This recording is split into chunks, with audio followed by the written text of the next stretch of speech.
Hey up, how's it going? Everyone doing all right? It's Matt, you listen to the Looking Sideways Action Sports podcast, the show where I dig into the best and most interesting stories in action sports. And after a little detour for my annual festive special with my friends Tim and Gendel, normal service is resumed with this, my latest dispatch from my Portland omnibus, which was recorded in November. And my guest for this episode is a true legend of skateboarding. It's photographer Bryce Kanights. Now, I know I say this a lot when I have people of Bryce's stature on the show, but where do you start with this guy? He really has been there, seen it, shot it, and opened the legendary private skate park, quite literally, as you're going to hear in this one. Now, I'm not going to give it the big CV rundown for Bryce because we go through it all in the show and he does it far more entertainingly than I'll ever be able to. But suffice to say, we're dealing with true skateboarding royalty, a stone cold legend who's witnessed every significant period of skateboarding history and documented it with some of the most iconic pictures ever taken. Gonz at Alcatraz, yeah, that was Bryce. The iconic pic of Jake that ran everywhere when he passed last year, yeah, that was Bryce. The heyday of Embarcadero, that was Bryce. On and on it goes. And as somebody who grew up during the era, it's a true privilege really to hear him relate the whole lot firsthand. So yeah, I really like this one. Great to hang out with Bryce. We had a few beers afterwards when he relayed even more gold that didn't make the podcast, and we just agreed that we'll have to do another one next time I'm in Portland. Even more excitingly, he's offered to do the Cardiel intros, so maybe that one will even eventually happen. You never know, eh? Big thanks to my friend Jen Shirowski for doing the intros and for Bryce for being such a legend. So here it is, me and Bryce, Wayfarer. Enjoy.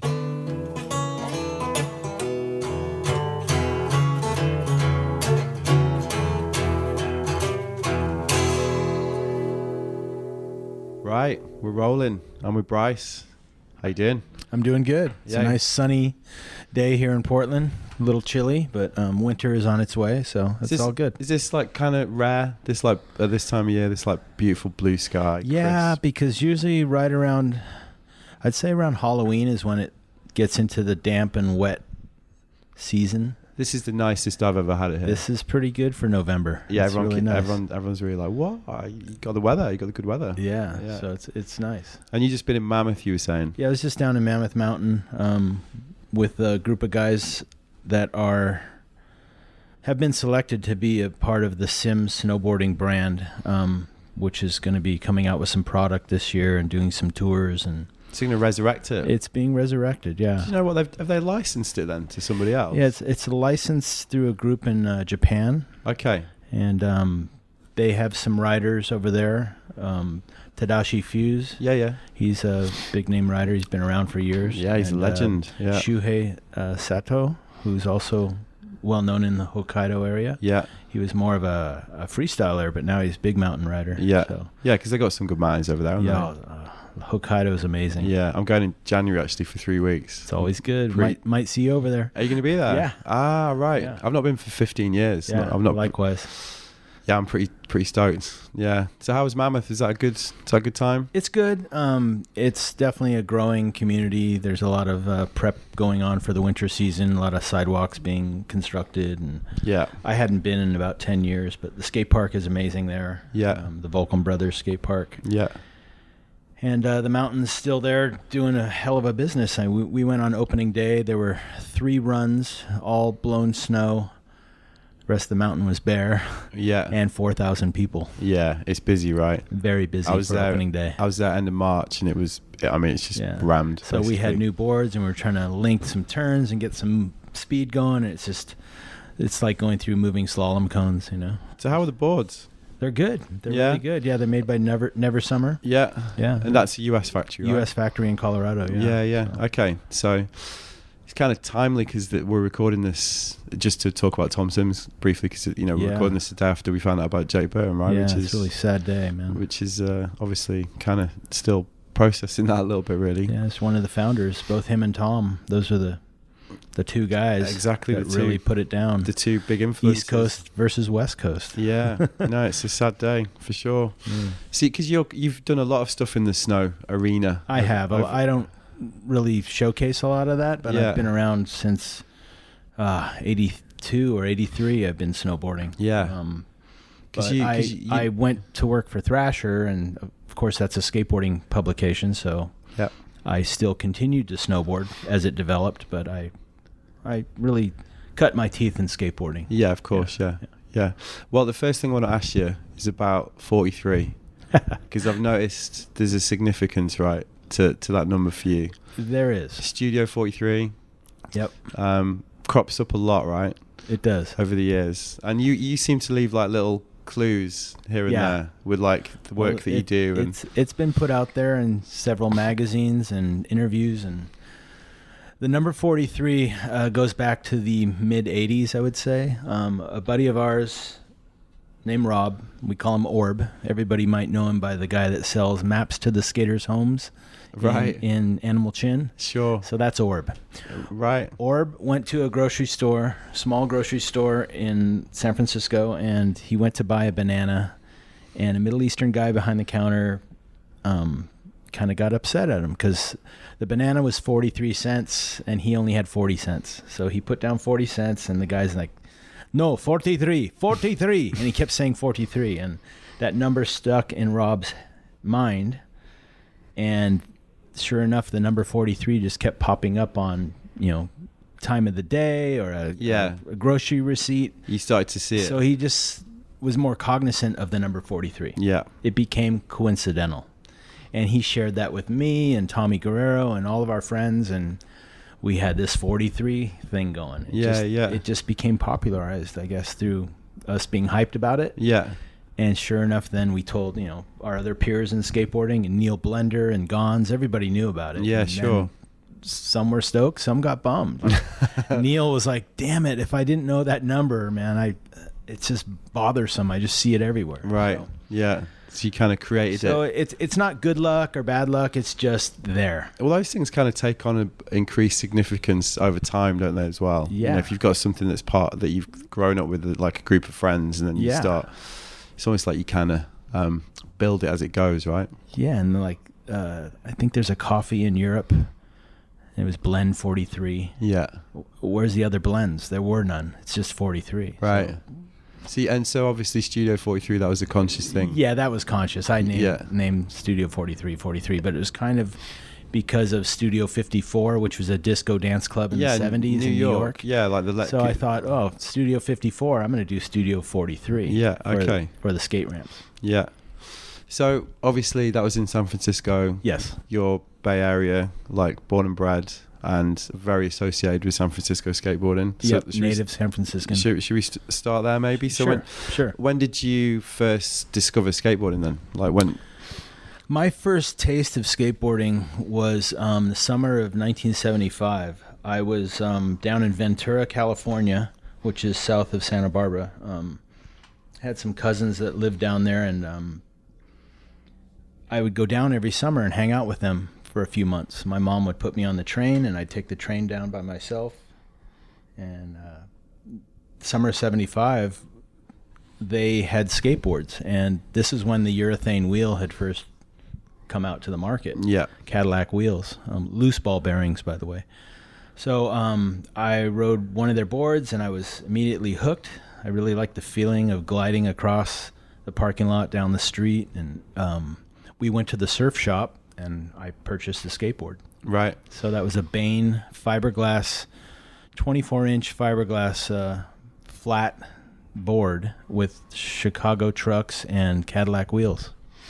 Right. And I brought that back to San Francisco with me after riding. I think I was down there for a month that summer. So I came back to San Francisco, and I was just skating like parking garages and tennis courts, some street spots, but I didn't know anybody. I was kind of on my own for the first few months. Yeah, that's what I was going to ask, really. Like, what was the scene like back then? There was barely anything going on. I think there was one skate shop, Skateboard City, which had opened up, which later on became Skates on Hate. So anyway, Skateboard City, I'd heard about, and I went there, and then I met some other like-minded friends. Sure. Who became friends, and that was Tony Guerrero, Tommy Guerrero, Joe Fong, Aaron Lasnover, Monty Smith, Michael Brown. There were so many that I met. And then there was a new shop that was starting out at the bottom of 9th Avenue at Judah. It was called California Precision Skateboards. and they were strategically placed in the right spot. Right. They were at the bottom of 9th Avenue, which was very popular amongst skateboarders. And for 10 cents at the time, you could jump on the bus across the street at the bus stop and get a transfer. And the transfer was good for like 3 hours. So for 10 cents, you would use the bus like a chairlift and go all the way up the hill and ride all the way down on the driveways and the streets and just wait at the bottom with a Coke or some water and get the next bus and go right back up. And that would entertain us days on end. Right. And the shop was right across the street. Right. So right place. It was brilliant. And that's where you really met a lot of guys. So the scene started to come together. Yeah. So I'd say by the next year, 76, it was on. Right. There were like 3 skate shops in San Francisco, and we were building ramps in backyards and just making it happen. And following what Skateboarder Magazine was doing and showing us to do. Yeah. Or how to follow, I guess. Yeah, sure. Because that's kind of the first almost explosion in the industry. It was the first explosion, yeah. Yeah. So you're a good point to that. With the urethane wheel. Yeah. Of course, there were the 60s, but... Yeah. That's what changed it. I can't speak on that because I wasn't there. Yeah, sure. Yeah. So that was you. That was you hooked, basically, on skateboarding. That was that. Yeah, I was all in. Yeah. I haven't stopped since. That was your life. I never used to skateboard. I still do it. Yeah, of course. Yeah. So because obviously you're well known as a photographer, but you were a pro skater before that. So how did that develop? Well, actually, they ran concurrently. Let's fast forward to after I got out of high school.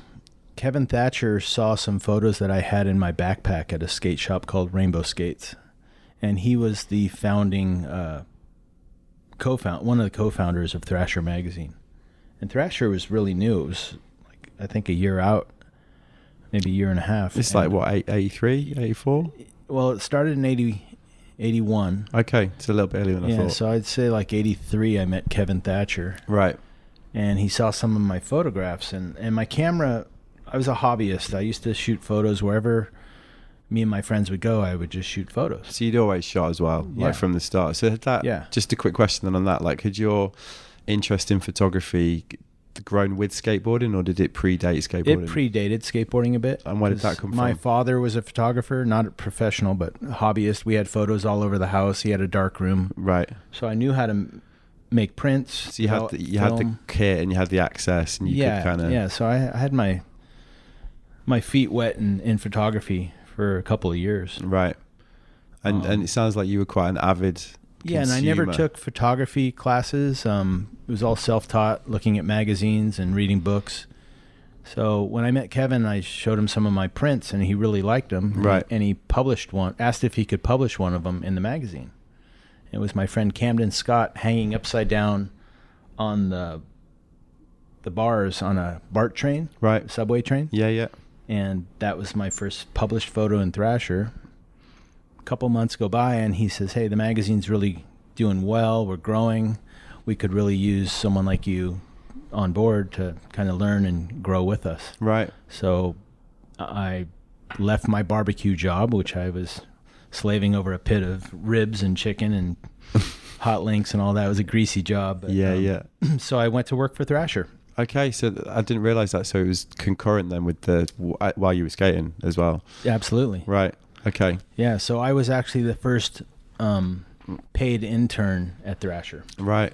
So I started out in the darkroom, developing film and generating prints for production, and then learning paste up and layout. Silk screening T-shirts, mopping and sweeping floors, emptying trash, and then driving up to the printer, which was about an hour and a half north of San Francisco, which I would rent a U-Haul truck and go pick up the magazines every month and bring them back to the office and ship them out. Amazing. So I was doing a lot of things. Yeah, what an apprenticeship. Yeah, it was paid, but I was the low guy on the totem pole for sure. Yeah. So what was the scene like around that then? Thrasher 84, 85. We were in the Naval Shipyard, which was a decommissioned shipyard in San Francisco called Hunters Point. Sure. And we were in a building that was pretty tattered and run down, but you make do with what you have. And then the reason we were there is because the foundry for independent trucks was across the street, and that's Right. where they would pour all the trucks, and that's where the production was there. So Fausto Vitello and his partners, Eric Swenson, they ran the production on the truck company, but also had their hands involved with Thrasher magazine. Right. And the reason for Thrasher to start was the previous magazines had pretty much gone out of business because of the, skateboarding's first wave had fallen away. Yeah. Which is for different reasons. Yeah. What do you put that down to then? I would say they hyped too much of the skate park Right. Movement, and all those parks were all private. They weren't public. Right. And there were insurance problems and inferior designs. So people couldn't really access. Yeah, people couldn't access those parks. Street skating hadn't even come around. Yeah. So I think with Thrasher coming around and, pretty much promoting street skating, Yeah. it was accessible to everybody. It gave it the boost that it needed. Yeah. Right. So what skaters were you seeing as the influences at that time then? Apart from, obviously. Oh, well, obviously Tommy. Yeah. Later on was Mark Gonzalez, Nadas Kalpas, Yeah. Jim Thiebaud, Mickey Reyes. I mean, all those guys were peers. And you were documenting all this? Yeah, I was shooting a lot of photography. Yeah. And working at the magazine and skating in comps for myself as well, and backyard ramps. So I was just immersed in it. Yeah. And if there was a new trick happening, I knew about it or I was shooting it. And it wasn't... Back then when you did a photo shoot, it wasn't like, this is exclusive to me. It'd be a bunch of us that had cameras just shooting something. It wasn't... Right. The first frontside board slide on a rail, for example, was done by Julian Stranger. It was part of our video that we put together with Mike McIntyre. Yeah. Called Sick Boys. Yeah. And that was his first film. Yeah. Super 8. So anyway, Julian did the first frontside board slide down a handrail. I shot a sequence, a couple stills. Tobin Yellen shot some photos. Greg Smith shot some photos. It wasn't like exclusive. Yeah. It's just how it just worked. It was more of like a collaborative community thing. Yeah, then. everybody was just stoked and having fun. Yeah. So that's how it was. And Sick Boys predates Hocus Pocus, right? Oh, yeah. Yeah. So was that his first? So real quick on MacDog. Yeah, he was from Marin County, which is just north of San Francisco across the Golden Gate Bridge. And he was the surfer, skater, kind of stoner guy, and asked if he could come around and film with us. Right. I said, sure, no problem. So I kept in contact with him, as did Tommy and Mickey, and usually we'd have sessions on the weekends, and he'd pull up in his VW bus and hang out with us and just film. But never once did he really say, we're working on a film or a video or anything. He just compiled a bunch of photos of us and video. Yeah. Or, excuse me, not video, film. Yeah. So it wasn't like we're doing a project. And then I think maybe 6 months or so went by, and then he decided, I should put out a video. Yeah. Right. So that's how it came about. And so if you watch Sick Boys, you'll see it's all about spots and locations. Yeah, it's much more until the very end. You have Nadas Kalpas has a part. Yeah, because that was towards the end of the filming where he spent a lot of time with Nadas in Los Angeles, and it made sense to give Nadas the part. Yeah, he has the only kind of like section. Yeah, that's when a part was really a part. Yeah. You always hear video part now. It's like, what's it a part of? Yeah. Yeah, right. Yeah, big difference. So Nadas had the first part. Yeah. So, and then that was the start of Matt Dogg's kind of career as we know it now, right? So through Sick Boys, he got the attention of Mike Ternasky and Tony Magnuson. Yeah. And H Street was just starting up in like 1988. So he did Hocus Pocus and Shackle Me Not. Yeah. I mean, it's not a bad start to the CV, is it really? And then after those two H Street videos, Mac Dog went into the snowboard world. And was Noah Selaznak the kind of connection there then? Noah used to skate with us. Yeah, exactly. In fact, Noah won I threw a contest, The Dish, which was a skate park in San Francisco. It was public, but it was just like an ashtray with a croissant in the middle that you could jump off.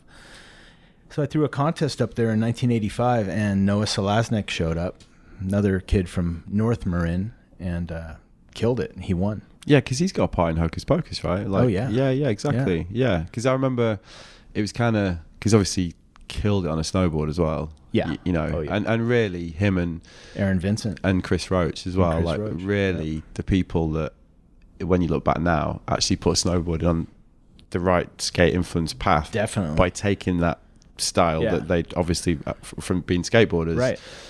And then taking it to that scene and like at a really critical point in snowboarding development, really, right? Cardiel as well. Cardiel, yeah, of course, because he had the Riders in the Storm section, but didn't he? Cardiel stuck more with skating, and then Slasnek went with MacDog, and they started their own careers in snowboarding. And really built that industry up. And Slasnek was like, you know, going to Alaska, wasn't he, and doing all those crazy super spines and all that stuff.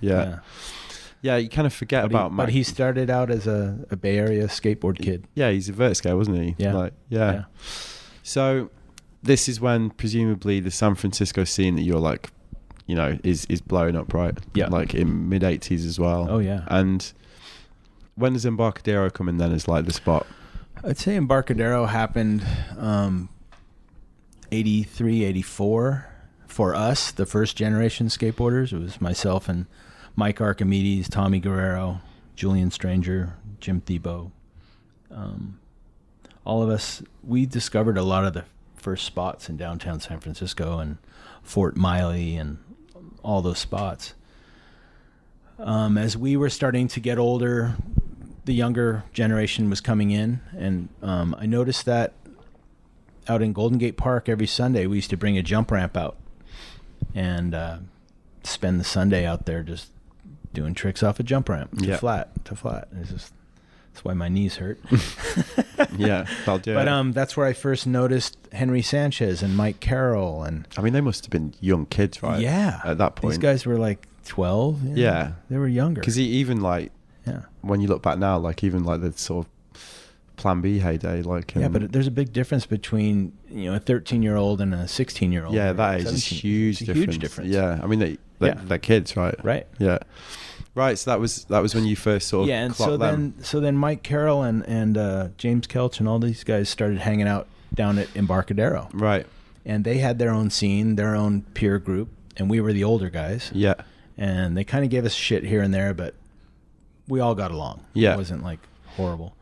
But they really focused and spent all of their time down at EMB doing all the technical street tricks. Yeah, so that's when that started to come in, basically. Yeah, they really had a lot of influence on what was going on with street skating, cutting Caballero vans down to half cabs, like style and technical ability on skateboards. Yeah. And obviously you're shooting it all at the same time. Yeah. So also later on in 88, I started Studio 43. Yeah.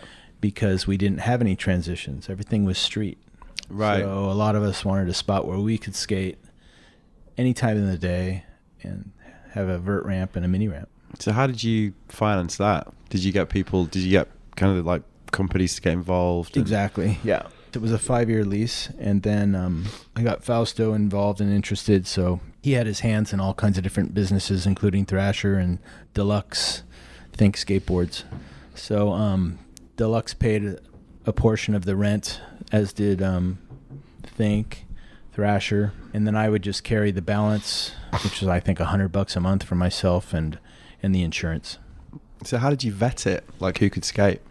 That's a good question. Because you know that you've already named about like so many legendary skateboarders. It was really hard to be in that position because... And it's the politics of that spot, right? Yeah. Of like any spot, you know, you need to like make sure, even, you know, it's the same thing in any kind of like carefully guarded spot in the world. So each of these contributing companies had a key for their team or team managers.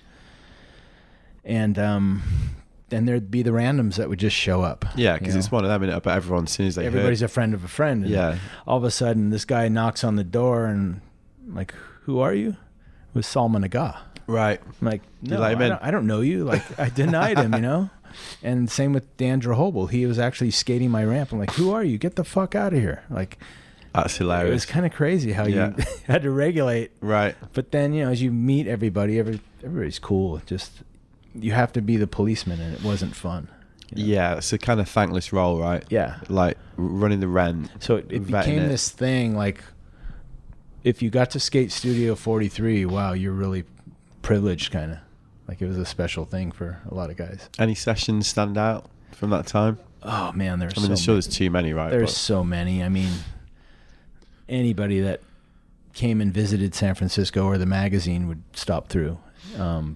You know, Omar Hassan, Christian Hosoi, Chad Vaught, Danny Way, Mark Gonzalez, Jason Lee, Chris Pastras. I mean, it goes on and on and on. And I have high-8 videotapes of all this stuff, and I need to put it out. Really? I need to show what happened there. And oh man, you should. I should just do it. You should definitely do that. I'm holding on to some video gold.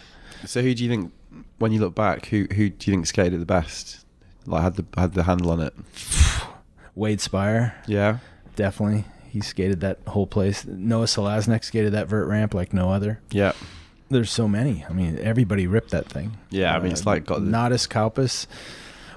Here's a funny story. When I had to pull all the ramps out and the lease was up and we were out of there, it took me 3 days to tear down the mini ramp. Get any help? I had 2 people helping me. I was going to say, but was everyone but a lot of people did leave and not help, but I had enough help. Yeah, suddenly so I pull up the flat bottom of the mini ramp, and there's all these tube socks with duct tape around them. It turns out those socks were all Nadas Kaupas' socks because he didn't wear ankle braces. Right. His ankles were fucked. Right. He'd duct tape his ankles, and then after the session, he'd cut them off and throw them under the ramp. That's hilarious. So I had all these duct tape tube socks that were Nadas's. Right. It's pretty funny. So why did you bring it to an end? Like, was it just the right time? I think it was the right time. Vert skating was dying. Yeah. And basically there was no support from the other contributors. So Thrasher and Deluxe and those teams weren't skating enough vert. So the vert was done. Mini ramp I could have held on to, but then I would have had to find a sublease for the other portion of the warehouse, and writing was on the wall. It was just over. It just became a bit more complicated. So it was around for 5 years. Yeah. And that's where the Hell Ride started. Yeah. With Jake Phelps and the crew. We used to have barbecues every Friday night at Studio 43. Right. So that's raging sessions. That's where that started. Yeah. Right. Hell Ride started at Studio 43. Okay. Right. Yeah. And then, so obviously you've kind of mentioned that vert skating started to die. So where are we at now? Like, what, late 80s kind of thing? Yeah, 92, 91, 92. Yeah. And then this is obviously the time when Embarcadero even more becomes this like absolute epicenter of and like ridiculously influential part of the scene. And, you know, nowadays everyone calls it like the dark ages, like the tiny wheels, like, you know, that whole... Yeah, big pants, small wheels. Yeah, like, which again was for a kid in England was like, you know, like that's where you wanted to go, and that's where it all came from. That was the fashion. That's kind of like my area, like when I got into skateboarding, basically. Yep. How did that look to you when you saw that? I thought it was cool. I mean, all the technical tricks that were going down. The one thing I didn't get, because I always rode or skated the hills of San Francisco. Yeah. All over. I mean, that was how you got around the city. You'd walk up a hill and skate down 3. Like, you just knew the way to get around the city, and you would never walk down a hill. You'd always roll down a hill. Yeah. So I'd see these kids walking down hills with their skateboards in their arms. Right. Like, I'd ask these kids, like, why are you walking down the hill with your skateboards? Well, our wheels are so small, we're going to flat spot them. Yeah. I'm like, ride bigger wheels. Yeah. I remember kids riding like 38 mil. Correct. Bearing covers. And, you know, you would literally, and because obviously then, like, you got like no slides, like super fashionable. So you like good session. Right. Your wheels are fought, basically. And they weren't functional. No. Not for ATV all terrain skating. Not at all. And then you got like the kind of focus board thing coming in, and, you know, like kind of, you know, for kids, making it even more inaccessible, really. Right. Like, because it's just making it harder, right? Right. You know. So, but massively progressive at the same time, like the level of skateboarding. Luckily, that small wheel, big pant thing only lasted like 2 summers. Yeah. That was it. Right. And by 94, we were out of that. Yeah. It was coming back. Yeah. And the guys from Philadelphia, Matt Reason and Ricky Oyola, those guys came out to San Francisco and were riding like, I think 55s or 54 millimeter wheels. Yeah.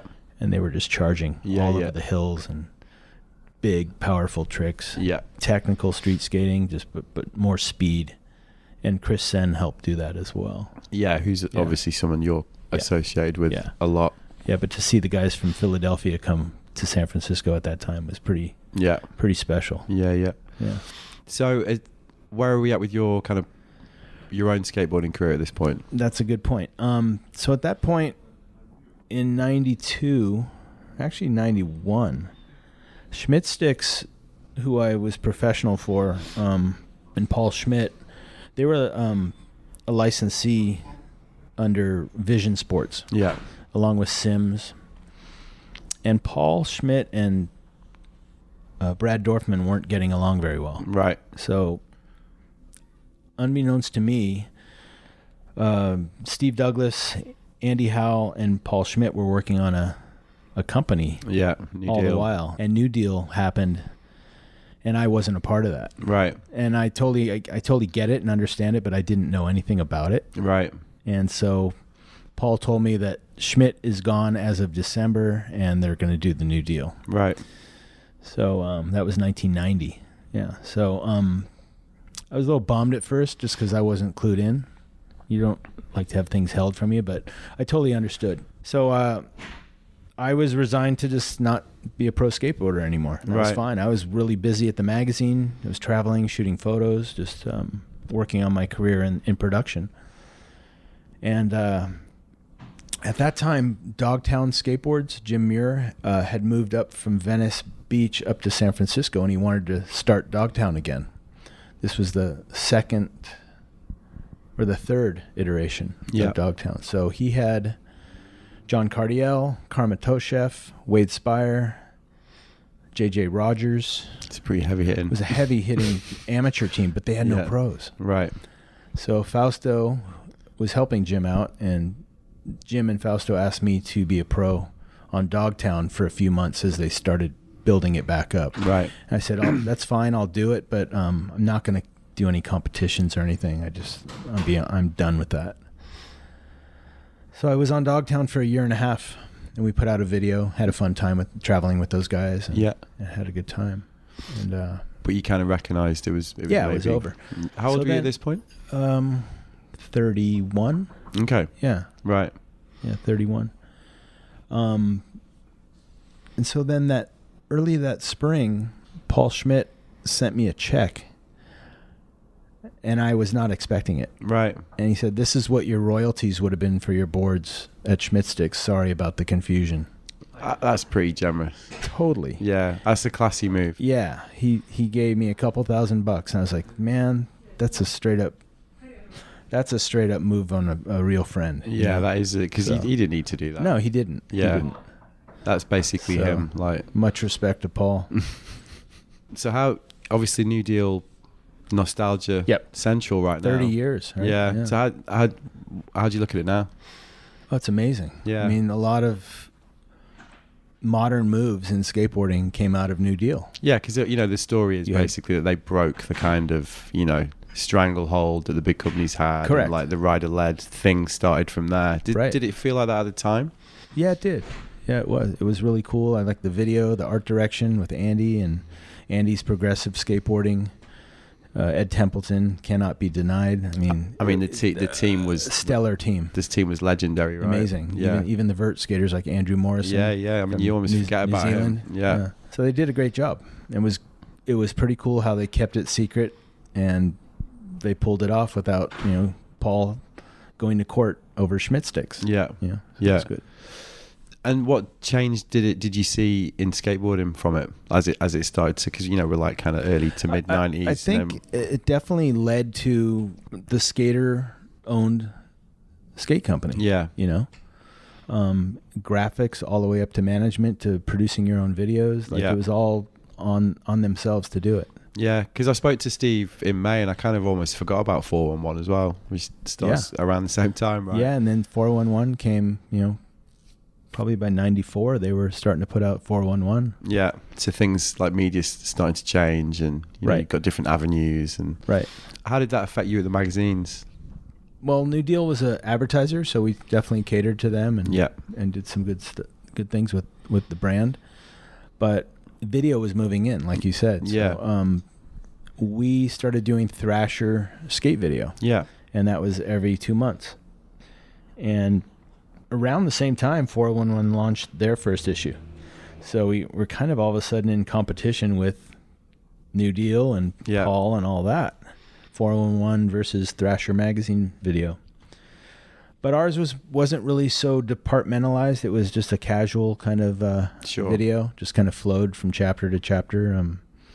But we just wanted to show all types of skateboarding and kind of from the raw side of things. Yeah.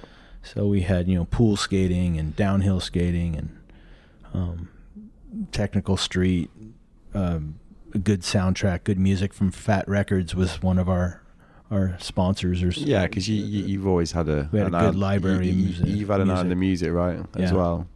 Something that it seems from the outside that you're pretty passionate and considered about, let's say. So it did well. And at the same time, I was also the photo editor for the magazine. So I was juggling photo editing, video production, and skateboarding. Yeah. I was doing a lot. Yeah. And who's on the team at Thrasher at this point?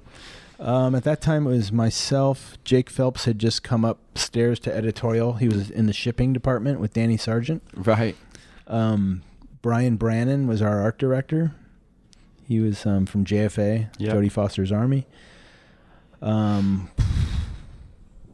Who else did we have? Kevin Thatcher was there. He was transitioning out of being the editor and going to publishing, bringing Jake in more and more. So it was moving. Skateboarding was emerging out of the dark, slow, small wheel stage into powerful skateboarding, and vert transition skating, and even parks were starting to be built. Mid 90s. So you start getting the revival, if you like. Yeah. How that must have been a good change for you as a photographer, right? It was. Because one of the things you look back about that era, that early 90s era, was like a lack of consistency, let's say. Yep. With that kind of drive for ever more complicated variations, but without almost like the collective ability to kind of the early years of technical street skating, the EMB era, wasn't that consistent. Yeah, exactly. These guys were trying a hard trick, like a inside heel flip to lip slide, and it would take them like 100 tries to make it once. And you're shooting film, but as long as they had it on video and I'm shooting film, I'm wasting film. Yeah. Fausto's pissed. He's like, "What are you guys doing? Like, I can't afford this." That's kind of why I asked the question. So we started doing video capture and printing it in the magazine. It was low resolution. It was fucking horrid. Yeah, because I hated it. Rad started doing that as well. Yeah. So was that literally grabbing the frames? Correct. Yeah.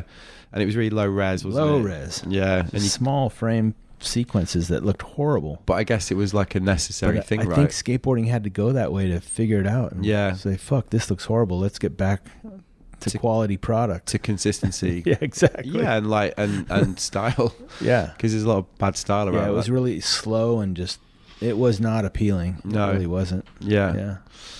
So you're on the road a lot, I guess, as well at this point, as like working with the magazine, and just like what kind of, when you look back at, because obviously as a photographer, you're making partnerships with skaters and groups of skaters to do shoots, and like what do you this period, what do you look back at now and remember? I was shooting a lot with the Think and Adrenaline teams. So I shot a lot with Chris Sen and Jaya Bondarov and Wade Spire, Matt Pales. That whole crew, those were the guys that I'd hung out with. And I'd go to Europe with those guys every summer. And we went to Marseille the first time when it was just built. Yeah. Went with Wade Spire and Tim Brausch. That must have been a sight. Chris Sen, this is amazing. Yeah. Phil Shao, rest in peace. Yeah. Yeah, it was just amazing skateboarders to hang out with. And I was the older brother, So I'm 10 years older than those guys. Yeah, sure. But we all got along, and that's the cool thing about skateboarding. There's no real age barrier. No.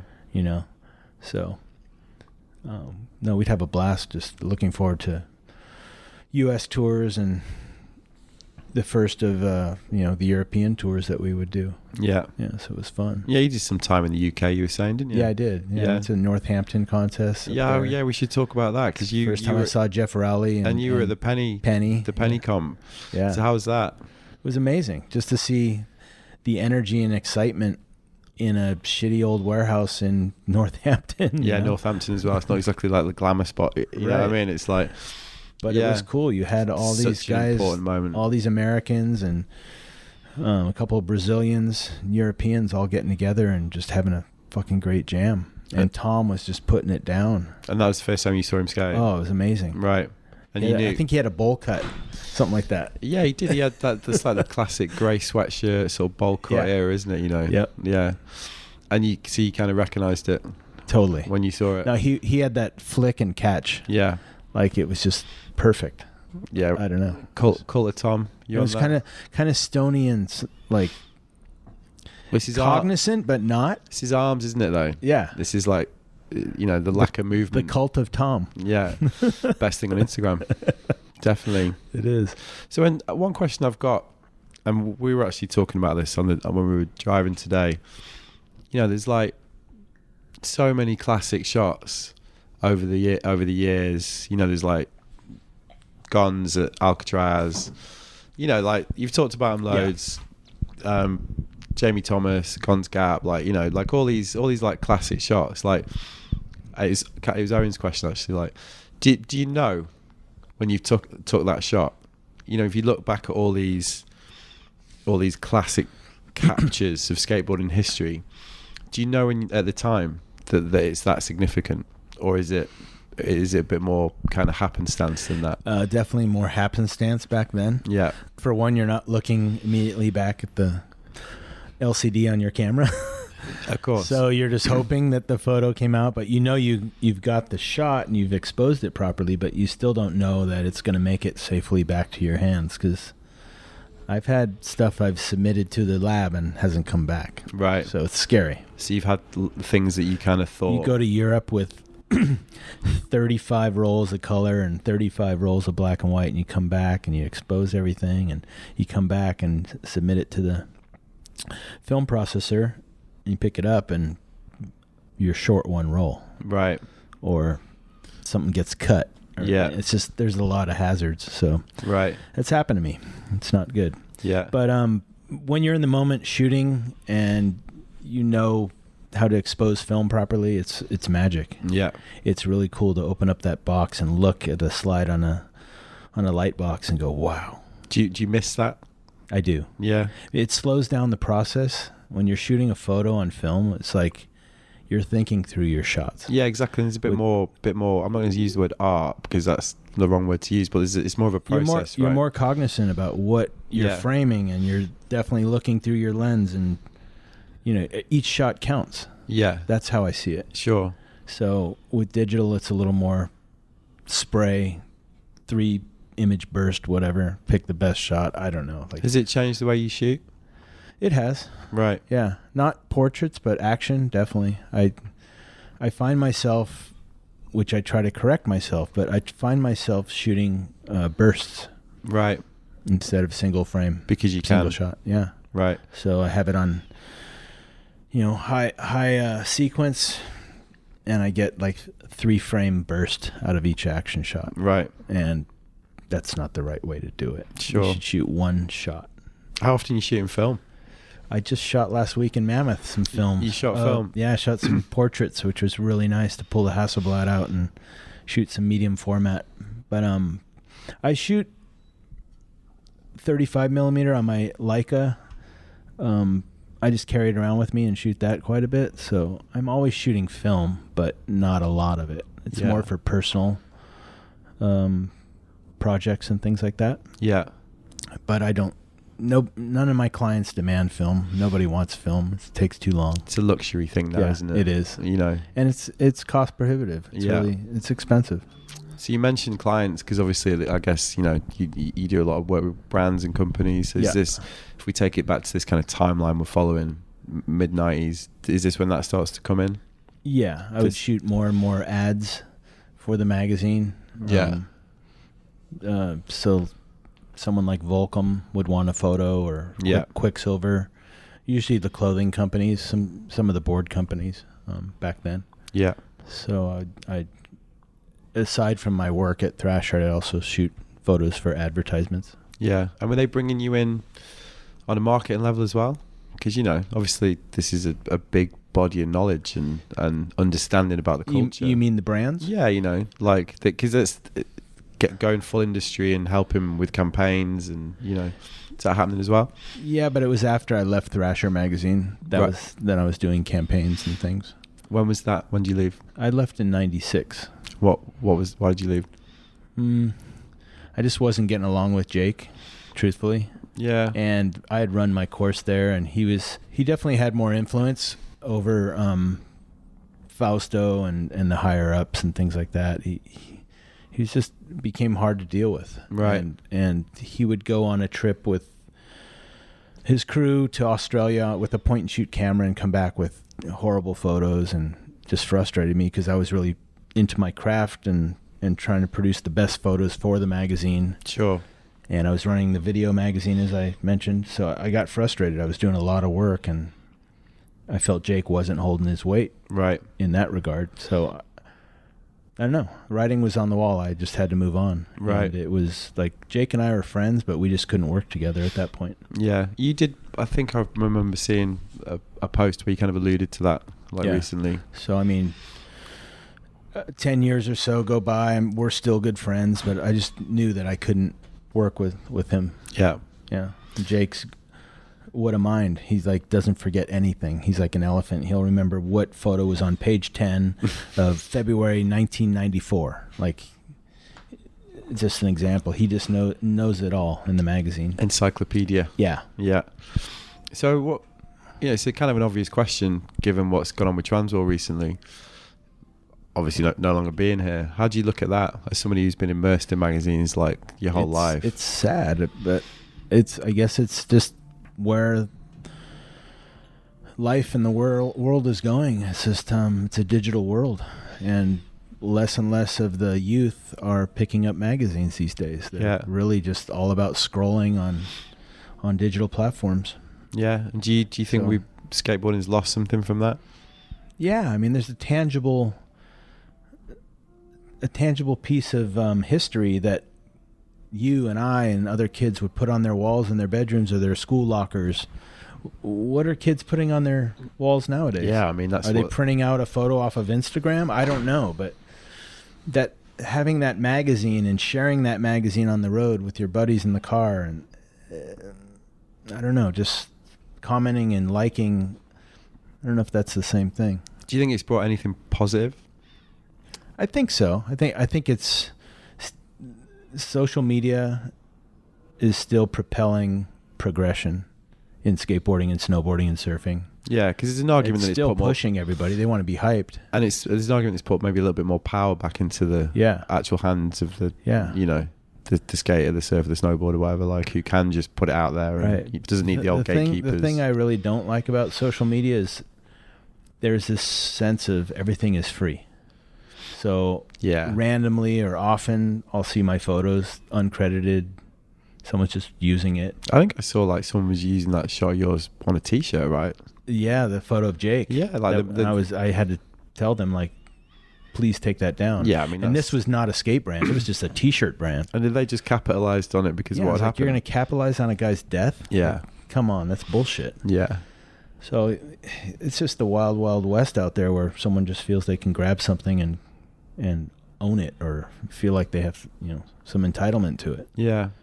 Yeah, as a creative, I'm protective of that as a photographer. Just you've got this body of work that's got value, hasn't it? And I get DMs like, put out some of your old stuff, and it's a lot of work to scan and post something on Instagram. It's like at least 15 minutes of work from grabbing it out of my archive, scanning, and putting it onto the internet.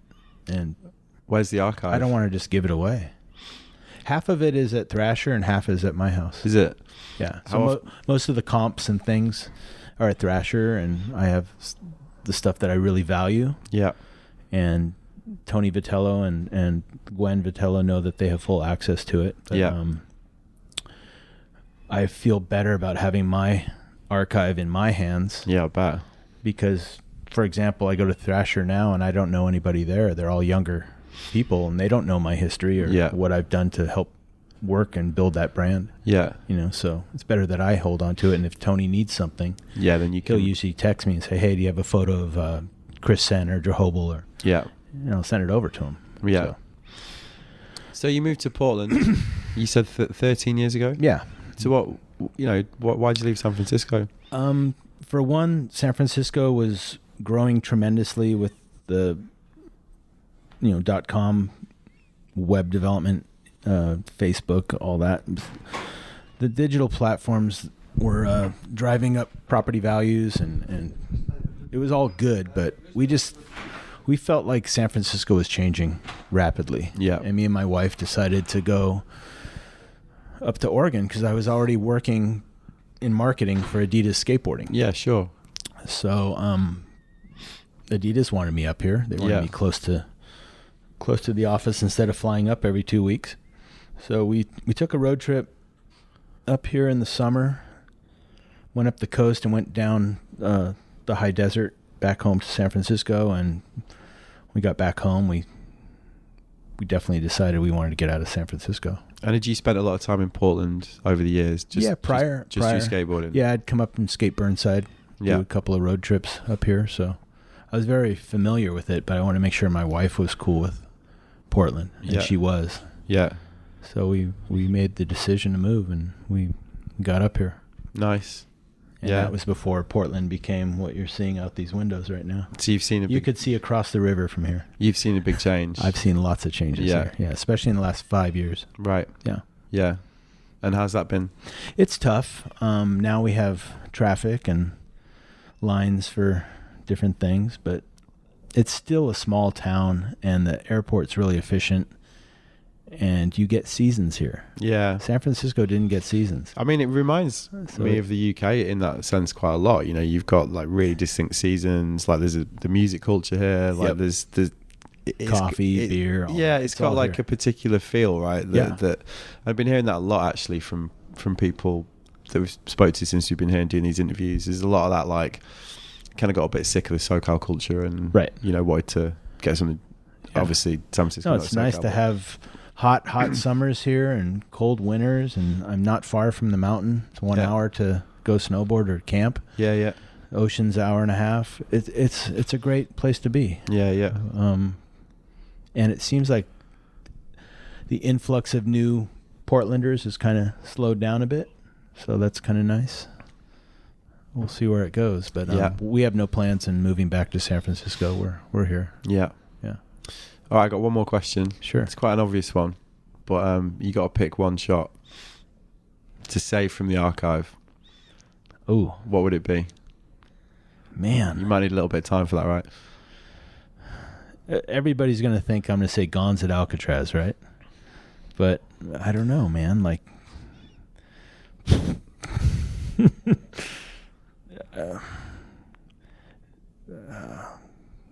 my mind is racing through images right now, like just a whole catalog of images. There must be one that's leaping out there, right? Yeah, there's definitely a few. You can have more than one. Give us a couple. Definitely Wade Spire at Marseille. Cover shot. It's one of my favorites. Chris Sen alling down the hill. Like the classic. Yeah. Across the street down the hill. Yeah. That's one of my favorites. There's a Terry Kidwell shot that I like that I shot of him at the Worlds in Breckenridge in 1988. I don't know if I know that shot. Yeah. In the pipe? Yeah. I got it in my phone. I'm going to have to have a look at that. Yeah. Man, that was great. Yeah. Thank you so much. No problem. Thanks for having me. Yeah, no worries. Enjoy Portland. So there you go. That was my conversation with skateboarding legend Bryce.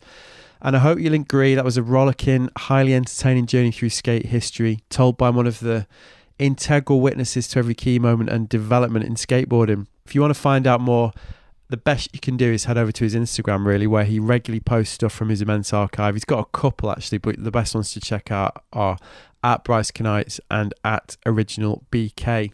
So I hope you enjoyed that episode. If you did, then, give it a share on your social channels so we can get as many ears on it as possible. And if this is your first time listening, you might also want to check out some of the back catalogue for some of my other skate episodes. I've got full interviews and show notes with people like Steve Douglas, Jamie Thomas, Cara Beth Burnside, John Rattray, Don Brown, and loads more. So yeah, plenty of New Year listening for you to dig into there. Speaking of which, how's everyone doing? So I'm recording this intro on December the 30th, 2019, the penultimate day of the decade, 10 days into the festive period. I don't mind admitting, and I've said this before, my liver feels like it's about to turn into pate from all the consumption. Every year I say I'm going to take it steady. Every year I end up with a severe case of orthorexia and or first world problems. Only time I got away with it was when I took the rather drastic step of heading to Sydney for a month a couple of years ago. But, it's a good time, but definitely ready for the new year. Not least because I've got a trip to Japan happening in 2 weeks' time. I've got 4 days in Tokyo, actually, so if anyone's got any ideas, let me know what they reckon I should be doing. I'm going to do a few podcasts while I'm there, but not that many as I'm supposed to be on holiday, really. So yeah, end of the year, and like I say, end of the decade. Big thank you to everybody who supported my little show during its 3-year lifespan. Fair to say it's already grown into something much bigger than I ever expected it to. And I'm forever grateful that so many people from all over the world are tuning in each week to hear me talk shy and interview different people from our little world. I really am very grateful, so thank you if you've listened, been in touch, supported, or anything else, really. All right, that's it. Got to go. Got one more piss up to attend. Back next week with more of the same. Until then, nice one.